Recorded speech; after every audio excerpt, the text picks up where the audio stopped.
Okay, so today we are very grateful you've chosen to spend some time to start off your day with us. That's extremely flattering. We have 4 of our MUSD educators who will share their vision of the future and how what can be is beginning right now. The hashtag at the bottom of the screen there, hashtag MUSD Future Ready, is the hashtag for the whole conference today, and we ask you to use your cell phone network, at least while you're here in this room. The campus is fine, but 300 plus people in the same room on 2 Wi-Fi hotspots, no bueno. So if you want to tweet while you're in here, please use the hashtag MUSD Future Ready to ask questions, to share your thoughts, that sort of thing. We're going to provide, if there's time at the end, the microphone, the roaming microphone, for you to come up and ask a question live if you prefer that method. Last but not least, you might have seen the photo album feature in the guidebook. Anybody seen that there and wondered about that? That's an exciting thing. I am hoping you'll take advantage of it. Snap some photos throughout the day if you're on your mobile device so we can appreciate your view of what the conference is like. Feel free to get a good shot of you, enjoying the rain, for example.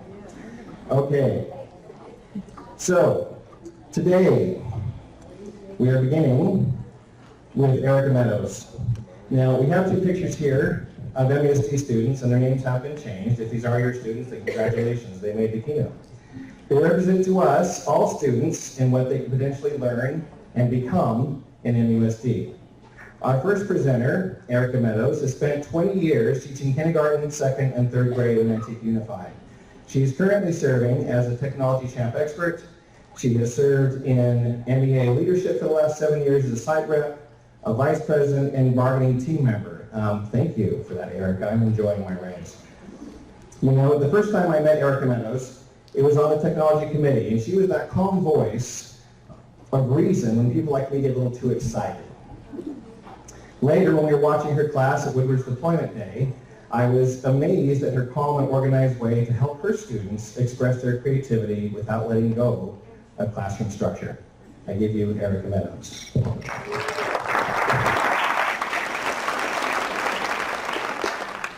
Tablet time, free e-time, device time, however you refer to it in your classroom, it is the quickest way to engage the students of today. Technology is in use at most times in our classroom throughout the day, be it a projector, teacher device, or even setting our alarms on our phones as students come in and out our rooms throughout the day. But nothing lights up the eyes of my students like me calling a table to go get their devices.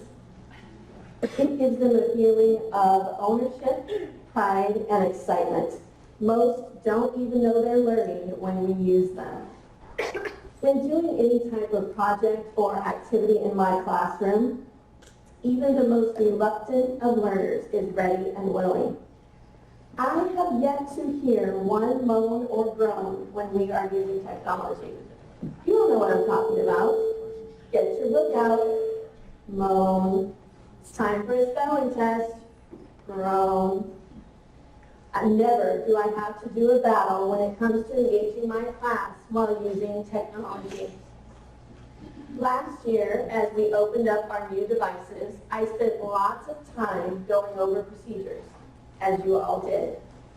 I had made it about halfway through my room, checking on students, when I noticed Michael had already changed his background and profile picture. I reminded him that was not on today's lesson, but when it was, he would be teaching the class, and not myself, as he was already proficient as a 2nd grader. Technology is an extension of who these kids are, and they have a comfort level that many of us dream of having, myself included, on many days. Allowing them to share their knowledge and explore what they can do is a joy to watch. It gives many who would otherwise fade into the background a chance to be experts and help their fellow students. Now, I will be the first to admit that technology does not always run smooth, and many times things happen that are out of our control. Sometimes it feels like we are rowing a boat upstream without an oar. Like our students, we are learning as we go, allowing ourselves the same understanding that we give our students as they learn will help ease some of the pressure. Excuse me. I fully let my students know when something goes wrong on the end of one of my lessons that involves technology. Not only are they understanding, but many times they've been able to help me figure out what is wrong. And then the student becomes the teacher.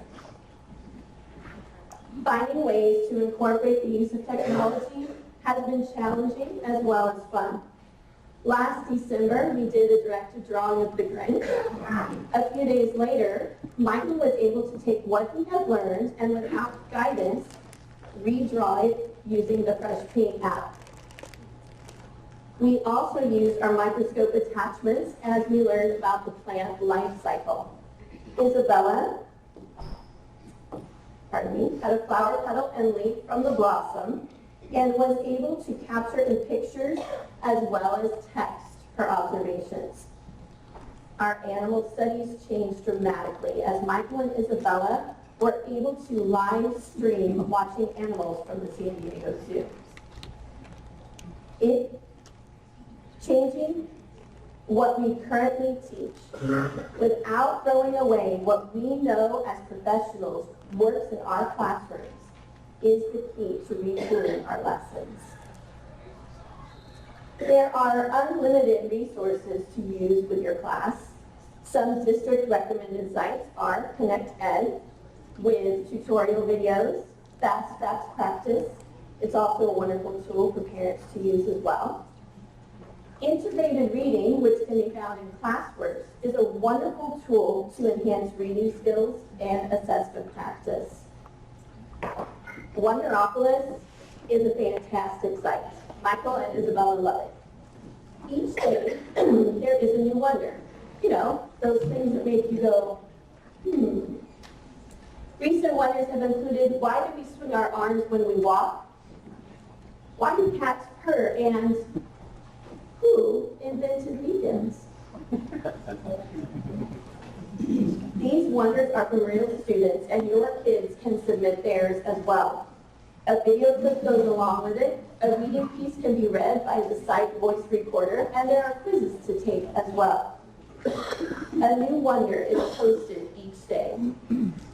By far, the best resource we have, though, is each other.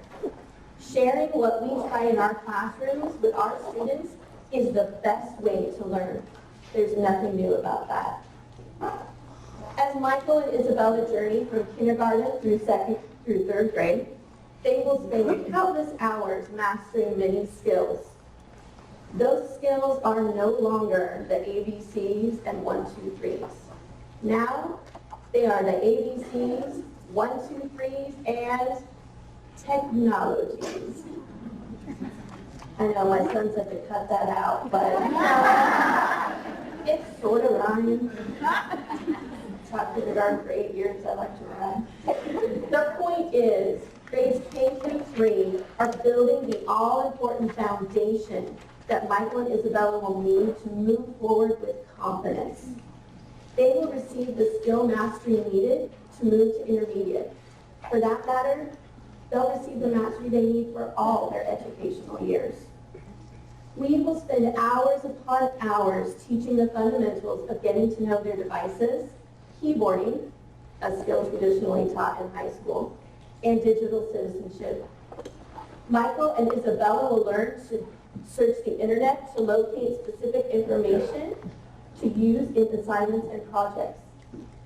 They will move one step further and learn to send and receive emails, as well as navigate a OneNote with teacher-placed content.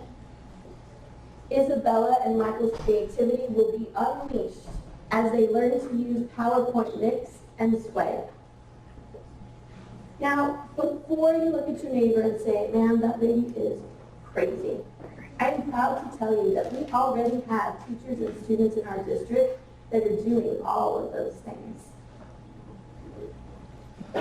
Primary teachers know that anything your kids can do, ours can do as well. We put no limitations on our students because of their age. If you take one thing away from my section today, it should be this. It isn't about how much time per day you spend in your classrooms using technology. It's about making what you teach count. When we make the use of technology count, Michael and Isabella will know there are no limits to what they can achieve.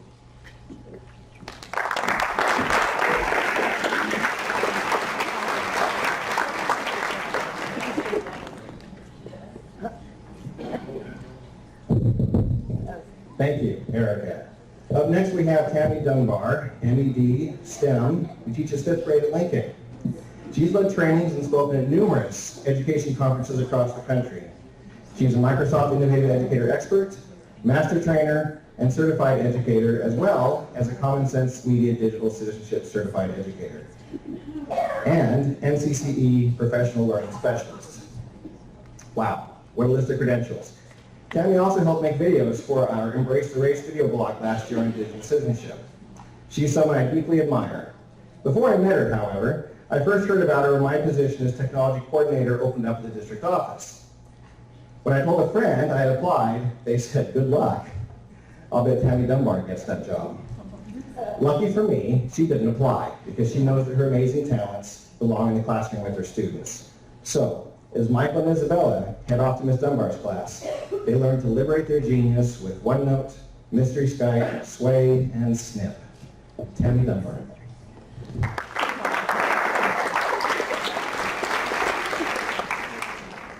After 3 years of excellent tutelage by Mrs. Meadows and her wonderful primary colleagues, Michael and Isabella enter intermediate empowered with confidence in technology and especially in using their Panasonic 3E devices. We intermediate teachers are future ready and have embraced our race, so we waste no time in integrating technology into our classroom.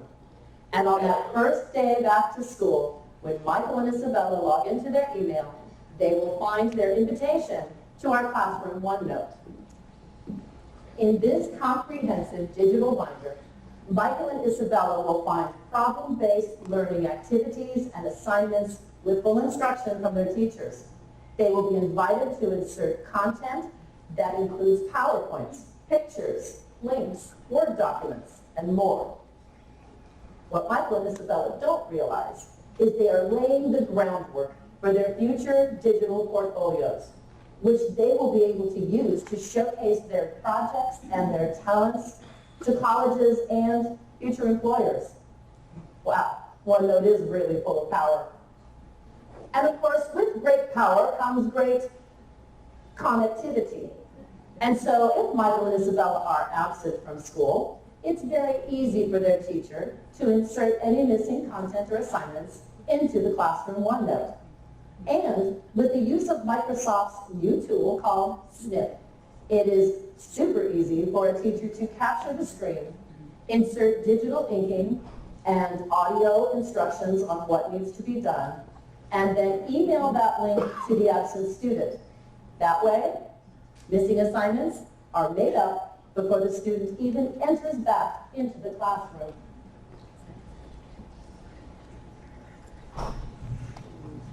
Good morning, Braulio. So sorry to hear that you're sick. If you go onto your OneNote from home, this is what you're going to find under your Class Notes tab. Here are the things I'd like you to do today when you're going up to it. First thing is we're starting the story Volcanoes in our language arts. So I'd like you to go ahead and read a little bit about the author and then try out, click on this link here, and try out the eWords game, and you'll see what our vocabulary words are for this week. That way you'll have a leg up on the spelling test for Friday. For math, why don't you go ahead and go to our Extra Math website and sign in and go ahead and go through and do your routine 3 times on Extra Math. Once you've been given the go-ahead, you can move from Extra Math down to your SumDoc. Go ahead and log in, and I think about 25 minutes of practice on SumDoc should be about right for someone who's having a sick day. That'll give you some good practice on your multiplication and division. That should be about enough, so I want you to have time to get a good night's rest, and be sure that you come in tomorrow because guess what we're doing tomorrow? That's right, tomorrow we're having a mystery Skype. Don't know who, don't know where, but come in ready with some questions so we can win. All right, Braulio, take care. See you tomorrow, I hope. Microsoft Mix, which is an add-on to PowerPoint, allows entire lessons to be recorded, not just for missing students, but also for future review, or how about future flipped classrooms. It's time for another amazing experiment with Dr. Dunbar. Today, as any good scientist knows, we start off with a question. Today's question is, how many drops of water do you think will fit on the face of a penny? Now that you've made your hypothesis, let's look at what the Room 9 kids thought. Now you know it's time for the experiment.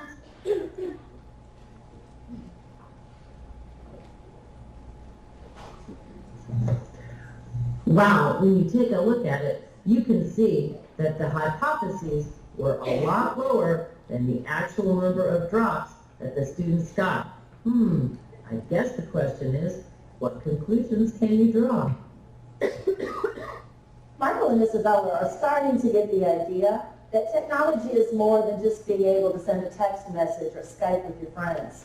It's about being connected with school and one day their future career, so that they can complete their work in a timely and efficient fashion. Then, intermediate teachers will reach beyond the classroom walls with Mystery Skype. In a Mystery Skype, teachers connect with other educators from in the United States or hopefully anywhere outside in the whole entire world. Teachers set a day and a time, and then the call is made. Students must discern the location of the other student's classroom. Since the beginning of this school year, Michael and Isabella have participated in 8 Mystery Skypes. The most recent one was from outside the United States. And don't think it only flexes the geography and mapping skills. It also flexes such skills as analyzing, listening, researching, problem solving, collaborating, communicating. It's utterly amazing the power of a Mystery Skype. And once the locations have been guessed, that's really when the real learning begins. Because then the classes talk to each other, and they start telling each other about their communities, and about their economies, and their cultural practices. And then students are telling stories about their families and their classrooms, and Michael and Isabella's eyes open to the global ramifications of technology. They can communicate and collaborate with people within their own classroom and school, but they can communicate with anyone, anywhere in the world. Skype is also a great platform to use for connecting with experts. Or in this case, with Michael and Isabella, they connected with Robot Maggie, who could only say, robot. Robot Maggie stood ready to take their instructions on how to make a peanut butter and jelly sandwich. And I see my slide isn't playing, but this is a slide, so I will continue on as though it were playing. So Robot Maggie stood ready for their instructions on how to build a peanut butter and jelly sandwich. So working collaboratively, students used their skills of logic and creativity, pushing them to the limit, trying to discern the best exact instructions to give Robot Maggie to make that peanut butter and jelly sandwich. This year it took Michael and Isabella's class 47 minutes. But once they were done, they were in the proper mindset to begin the hour of code, which, by the way, is the week of December 7th this year, so be sure you register your class at hourofcode.com. When Michael and Isabella want to revisit that experience, they can always go back to the classroom sway that was created by their classroom teacher to commemorate the event. Isabella loves looking at the video and the pictures and the PowerPoints and all the rich content that their teacher modeled embedding into the sway. And Michael told me personally that he cannot wait to create his own. Lastly, intermediate students will liberate their genius with Genius Hour. Genius Hour allows students to study a topic that interests them. There are 3 rules to Genius Hour. Rule 1, the topic must be approved by the teacher.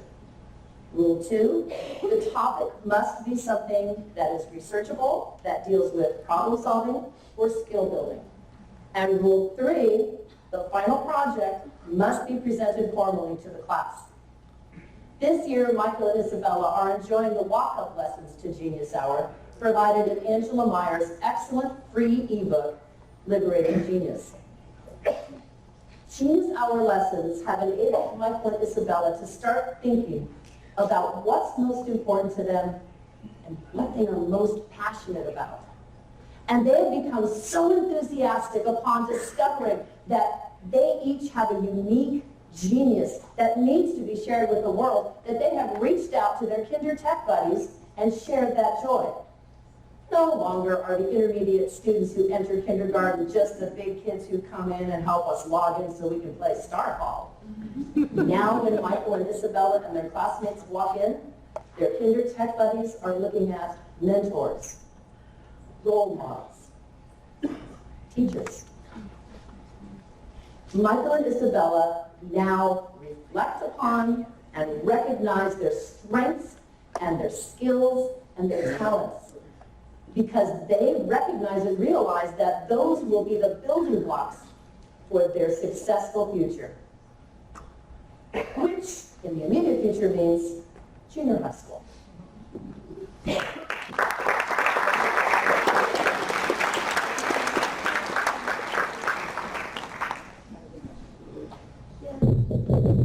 What an experience that Michael and Isabella have had in Tammy Dunbar's class. Thank you, Tammy. Our next presenter has for the past 12 years been a 7th and 8th language arts teacher at Great Valley. Kristena Hansen, along with her classroom instruction, is a technology champ expert, Microsoft Innovative Educator, and Microsoft Trainer. Most recently, Kristena spoke at the International Society of Technology and Education Conference in Philadelphia, or ISTE for short. Kristena is the weekly moderator of our PTBN Tech Chat, which yes, is happening tonight, and the author of adventuresinedtech.com. Kristena Hansen is an amazing organizer who believes in making education make sense. She has been a joy to collaborate with on training sessions at the district office in the past year, and the few times I've had the privilege of being in her classroom, I have never come away disappointed. What will Michael and Isabella learn from her? Kristena Hansen.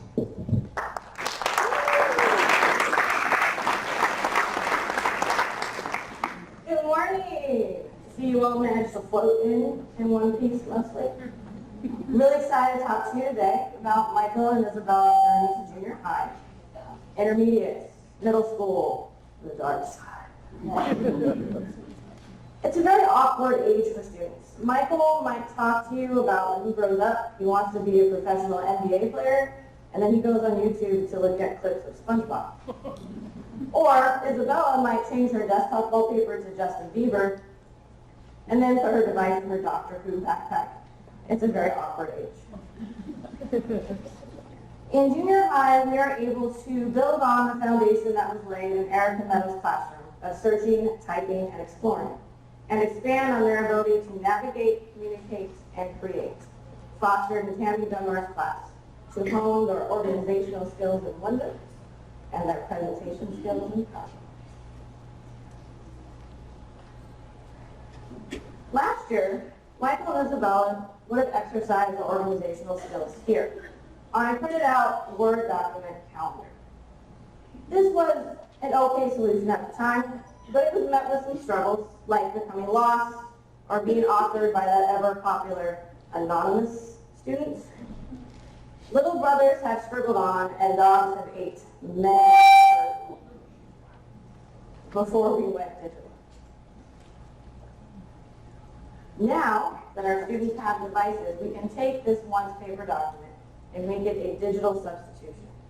So in this example, we took the same Word document but embedded it in OneNote. First of all, this gets rid of our no name problem. Students' work authored in OneNote always encoded with their name, and I'm pretty sure that dogs would have to try a lot harder to shoot their device. It also gives us an interactive way for our students to manage their work. If we zoom in a little closer, we can see Isabella's calendar for 3 different classes. We have math, language arts, that's me, and history. All of the students in our junior high at Great Valley use this same system. Any work that's classwork is written in blue. Homework is written in red, as that's the work that requires their immediate attention outside of school hours. Now I can tell you, looking at this calendar, that Isabel has done all her homework. But how do I know? As students complete their homework, they highlight it in green to denote that they have completed the task. This is helpful to me as a teacher, keeping my students on track not only in my classes but the other classes that they have, and it's extremely helpful for their parents. So that instead of saying, where is your homework, they can ask, where's page 115, 137. But we can't stop here. Digital ink is great, but we want to move Isabel further to get the technology to work for her, not just with her. It's a very exciting thing that OneNote has. OneNote has an integration with Outlook, the calendar and mail program that most of us use, set up our meetings, remind us when we have SSTs, etc. When we utilize OneNote and Outlook together, we get something that looks like this. This is what Isabel and Michael will begin to craft as their calendar this trimester in my class. First, you'll notice that the handwriting is gone and replaced with text. Isabel is also starting to use the notes section in the front of each day to add her own reminders beyond what I ask her to type. Also, each task has a to-do box, a nice little box that's set there for you that you can click as you finish the assignment. However, I still always ask my students to highlight in green because I want to be able to easily check that their homework is being completed. So let's zoom in a little closer and look at how this modified calendar works with Outlook. Here is Isabel's calendar for 2 days in English class.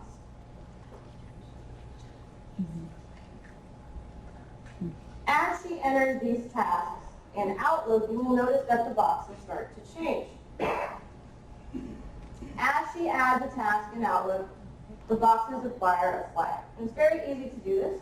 There's an option at the top. When you create a to-do, you can also select it to be an Outlook task. This will allow you to tell it to remind you a week, remind you in 2 days. You can even set it to give you audible alarms and pop-up windows like most of us get 15 minutes before we have a meeting. So if I was to look at Isabel's Outlook, she gets a task list like this. I can see that she needs to return her progress report tomorrow, and I can also tell that she set an alarm for her reading log. That's what that little bell right there means. Here's the best part. As she marks these tasks off as being completed in Outlook, they will also be marked off as completed in OneNote, and vice versa. So she can set her assignments all year at any time and give her any reminders she wants. But moving forward, let's talk a little bit about Michael and presentation skills. We have here a traditional printout, a PDF of what I call four-square vocabulary. Students will put their vocabulary word in the middle. We have the definition, the sentence, a picture that they draw, and synonyms and antonyms. Last year, this is how my students would have completed their vocabulary. But this year, we want to move them forward. We want to make it an interactive visual environment. So we do that simply by making it a PowerPoint slide. You'll notice that the basic layout is the same, but allowing Michael to create his vocabulary in PowerPoint unleashes new skills. He has to start to think about how to present his information and who his audience is. Students have to consider what color combinations might be more pleasing and what information needs to be written differently to stand out from the rest of the slide. And students are no longer limited to their own artistic ability. They can use Bing Search to search for an image that they believe universally illustrates the definition of the word. In this case, I think a clock's a pretty good choice for the word accurate. There's one very unique thing about the students that we are all teaching now. They are intensely more visual than you or I ever were at junior high. YouTube reports that they get 4 billion views a day from students ages 6 to 20. Because our students like to learn by watching. They want to see things move, they want to see things done. So how do we take this static slide and appeal to this need for movement? Well, we allow them to add movement. What Michael has done here is he has gone on to Bing and he has searched for GIF. It's a GIF, G-I-F, which is a short set of pictures that are put together to be animated. He is now able to select options that appeal to him and his peers, things that move. They also can have sound so they can talk. We're suddenly turning our vocabulary almost into its own YouTube video. Michael can transfer these skills as he continues into high school, providing presentations for a variety of classes, and also as he moves on to his career, giving presentations to his employers. Now, I like to build on my educational repertoire, and I would like to try new things. So I decided that this trimester, at the end of T1, instead of giving my students the traditional vocabulary tests that they take, I asked them to do this for their vocabulary words. But I was sneaky. The day the project was due, I tested them anyway. Because I wanted to know, is building a series of slides going to provide me with the same retention in my students if I had asked them to study for a week for a test? Well, I can tell you that it did not provide the same level of retention. I can tell you they did better. And I can illustrate this for you in my final slide with 3 easy numbers. The day the project was due, 103 8th graders took the test. All 103 passed the test. And the real kicker, 85% of those 103 students passed with a B or better.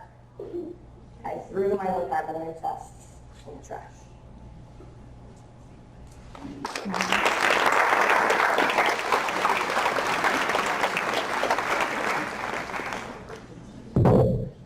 Thank you, Christina. Those really are some pretty impressive numbers that she found there from trying out a different assessment. Michael and Isabella have been given skills to organize themselves and deepen their creativity to find solutions to their problems. Our last presenter may be a little tired this morning. He just came back from Anaheim, not that part of Anaheim, where he was a presenter of the California STEM Conference, where he co-presented his experience at the Summer Engineering Boot Camp they did in, I think it was July.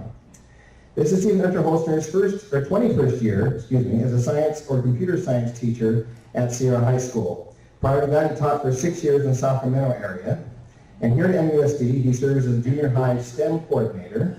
And in the summer, he works for the College Board as an AP chemistry reader and also on the test development committee for the SAT subject test in chemistry. He also works during the summer as a research mentor at Lawrence Livermore National Laboratory, supervising pre-service teachers as they work side by side with practicing scientists.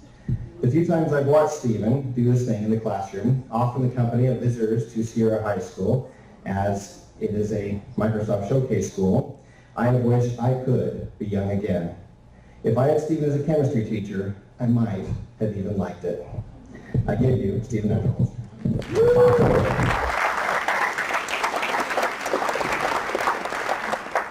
So it's amazing to me how Michael and Isabella haven't aged much since.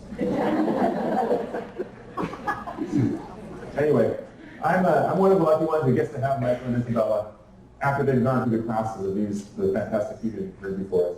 At this point, these two students will become so immersed in using the technology at their disposal it will have become second nature. They will no longer be using technology for technology's sake, but it will be a Attention all parking staff tool. and visitors. Someone left their lights on, last comment SUV parking lot latitude. So they'll no longer be using technology for technology's sake, but it will be a tool that will facilitate their learning in many ways. In my chemistry class, Michael and Isabella will use their tablets daily. They will use them in many ways that my colleagues have described earlier, like OneNote, Microsoft Mix, etc. But we're going to use them in many other ways also.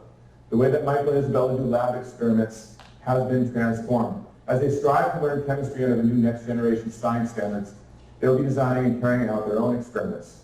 As Michael and Isabella decide how they will proceed in their experiment, they can take a visual record of steps along the way. And we can see right here, back up. You can see right here how they're taking pictures of the reactions that they're doing in my chemistry lab. As these students investigate some natural phenomenon, they can also record their observations with the camera on their tablet. On the right, Michael and Isabella use photos to enhance the narrative descriptions of what they're doing and seeing in the lab. On the left, the students are making predictions and taking pictures of the outcome of their experiments so they can use this data as evidence to justify their claims when it comes to reporting. In the middle, Michael and Isabella were able to use their tablets to help record the results of a cloud chamber demonstrating the paths of tiny subatomic particles called alpha particles. And you can actually see the video with the little trails coming. In another lab activity, we were able to make use of the Pascal SparkView and Lab Camera apps on the student tablets. We saw earlier how Michael and Isabella were able to count the drops of water that fit on a penny in Ms. Dunbar's lab activity. Now, because these students already know how to use the camera technology, we can easily use it to extend what they have done previously and conduct an experiment investigating the types of forces that exist between molecules and various liquids. We're able to use the Pascal software so that Michael and Isabella can actually share information right there and carry out different parts of the same experiment on both of their tablets. You can see the graph that they have collaboratively produced by measuring temperature changes as different liquids vaporize. The students were able to investigate the relationship between the types of forces at play between the molecules and how that affected the temperature as the liquid evaporated. In fact, it's quite possible that Michael and Isabella could design an experiment involving students at another school in MUSD, in California, or anywhere else in the world and collect and share data simultaneously. And no, Isabella's screen is not cracked, like my wife who's a DST thought when I showed her this picture. If you look closely, you can see that she's actually using the camera on her tablet to take a picture of a salt crystal. Michael and Isabella were able to use skills and knowledge of the microscope attachment that they learned in Ms. Meadows' class. They were able to compare the crystal structure of an ionic substance like salt with a molecular substance like sugar. And you can see right here that Isabella was actually able to measure the dimensions of one tiny crystal. All of this technology is making it even easier for the students to access the new next generation science standards. With the emphasis on modeling in the new standards, the students are being asked to demonstrate what they have learned by creating models to illustrate their concepts. In this picture, you can see how Michael has used an app called Stop Motion Studio to create a stop motion video using marbles and clay to show how nuclear fusion and nuclear fission work. I think it took a lot of patience to put all the frames together to make those slides. Pretty cool. Another type of modeling that Michael and Isabella will experience is computational modeling. Not only in my class, but probably also in one of their math classes. Here they will learn how to write simple computer codes and use them to model phenomena that occur in the real world. I know it's probably too small to see right up here, but on the right is an example of code that they might be able to write.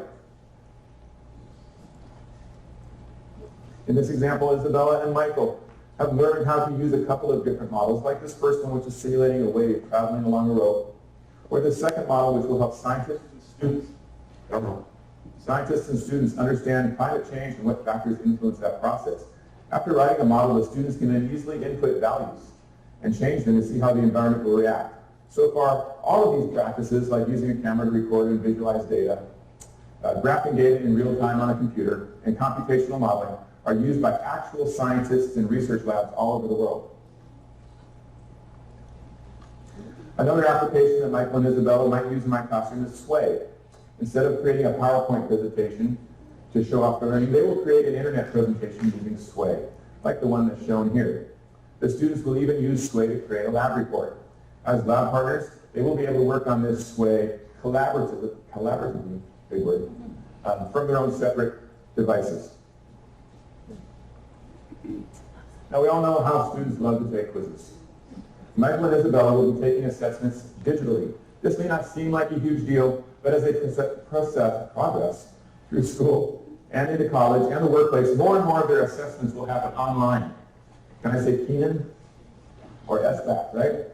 The more familiar that Michael and Isabella become with this format of assessment, the less it will stand in their way of them being able to demonstrate their achievement. So Michael and Isabella have also found their way into my computer science and engineering type class. Here they will work together with other students to develop projects that are engineered to solve a variety of problems. Here we see students working over here on the left to figure out how to make a moisture sensor determine the water content in the soil. Or in the middle, trying to program the PID flight controller for a quadcopter. And up here, trying to program flex sensors on a glove. Isabella and Michael will be keeping record of the research and development of their project using OneNote. The template they use is very similar to what they might use if they were working as engineers in a national laboratory. All of this can lead to a variety of other exciting projects. Many students in the computer science class are learning how to program a CANSAT, as many junior high schools are also, which is a small satellite that fits in the shape of a can. Gets launched on a rocket like that. They can also learn how to use a 3D printer to print a relief map of Mount St. Helens so that the earth science classes can use them. Or build a quadcopter from scratch. Or an air guitar that makes real guitar sounds. By the time Michael and Isabella get through my class, their experiences with technology have set a strong foundation for them to build their future upon moving into college or whatever career they choose. Thank you.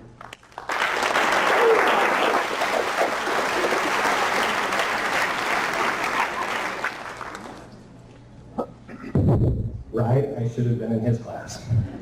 Okay, I'm speechless. What innovation. Thank you, Mr. Unterholzner. You know, we've seen a lot of learning today and what potential Isabella and Michael have for their future. Michael and Isabella are future ready by the time they're finished here at MUSD. They have learned to have the confidence, communication, collaboration, creative problem solving, and above all, critical thinking skills to establish their future. Well, let's go ahead and bring our presenters back on screen and back out here on stage live, please. We come back again, Stephen, Christina, Tammy, Ericka. There we go.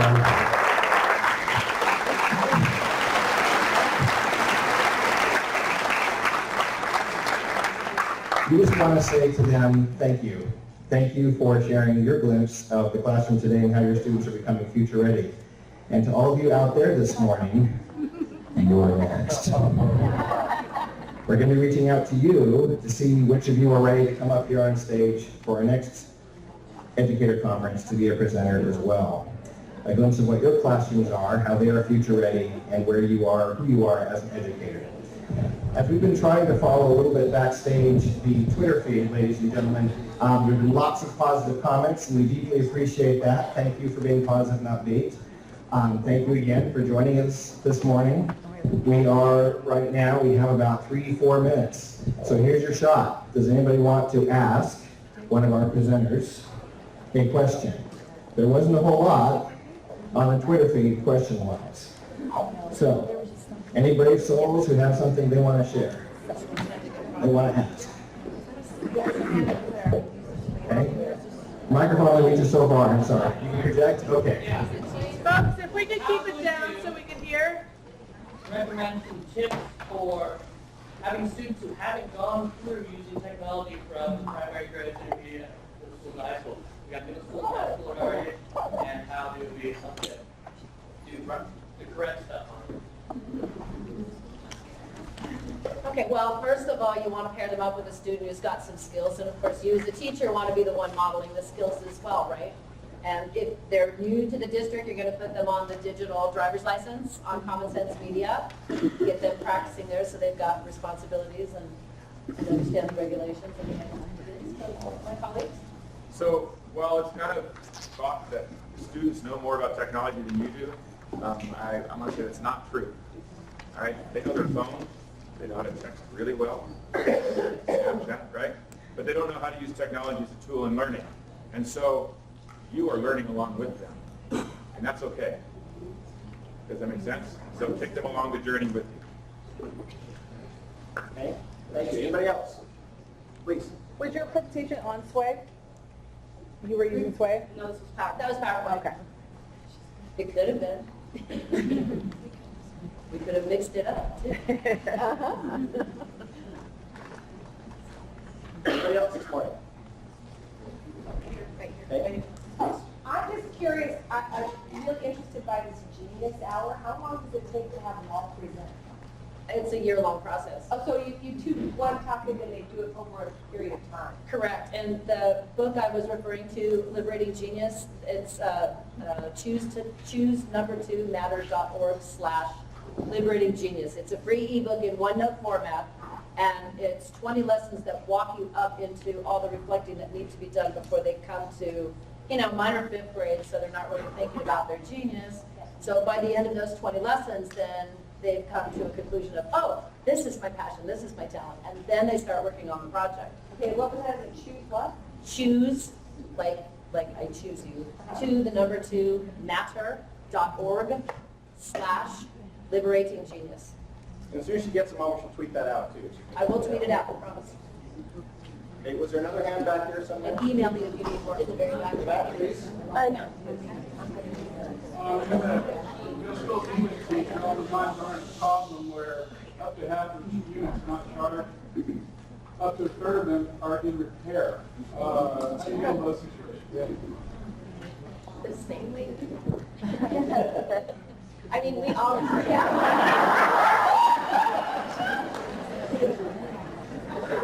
we all experience that. Mine are already charged because I have the little guys, but I mean, there's not one person in this room, in this whole district, that doesn't experience technical difficulties on a daily basis.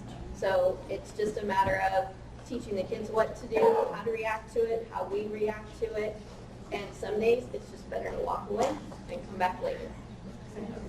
And in situations like you described, where you've got about a third in repairs, you've got a third of your students who don't have the device, not because they didn't charge it or didn't bring it, it's just broken there.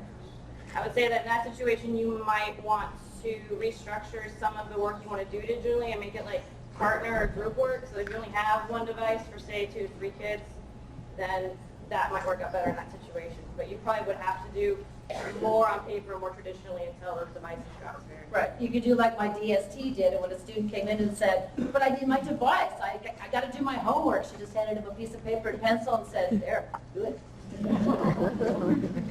Okay. We promised to answer and have them answer any other questions you might have if you will tweet them out to us. There's been a lot of positivity once again. It's now that time to move on to our next session. Thank you.